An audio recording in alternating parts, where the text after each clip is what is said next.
তোমার রাত্রেবেলা রান্নাকে কি খেতে দেবা? আজ তো একাদশী। এই তো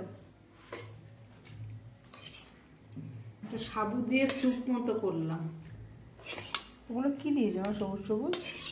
এখানে আলু সরু সরু করে কেটে দিয়েছি, আর একটু কুঁদরি ছিল ঘরে, এই যে 3টে বাটিতে বেড়ে নিলাম।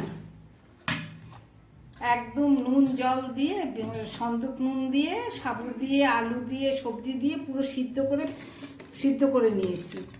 সিদ্ধ করে তারপরে একটুখানি কারি পাতা ফোড়ন দিয়ে, ঘি দিয়ে কারি পাতা দিয়ে ফোড়ন দিলাম, দিয়ে এটা বানিয়েছি।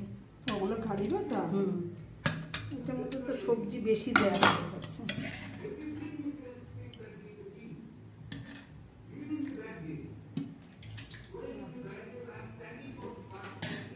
আজকে একাদশী, দিনের বেলা তো ফল খাওয়া হয়েছে, কিন্তু রাত্রিবেলায় আর ফল খাবে না।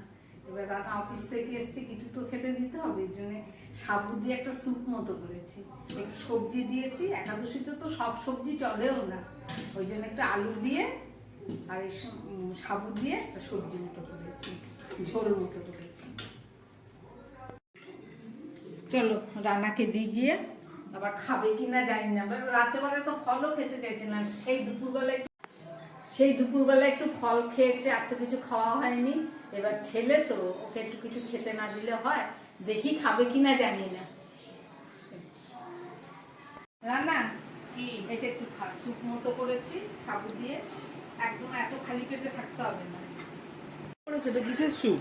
না না, একটু আলু দিয়েছি, আর একটু কুঁদরি ছিল, আর কারি পাতা ফোড়ন দিয়ে, সামান্য ঘি দিয়ে কারি পাতা ফোড়ন দিয়ে বানিয়েছি। মুখে দিয়ে দেখ নুন ঠুন লাগবে নাকি। কারি পাতা দিয়ে একটা নিলাম। ভালো হচ্ছে, ঝাল ঝাল। হ্যাঁ, একটু লঙ্কাও কারি দিয়েছি। পাতা সুন্দর গন্ধ বেরোচ্ছে। এটা খেয়ে নে, হ্যাঁ। দারুণ।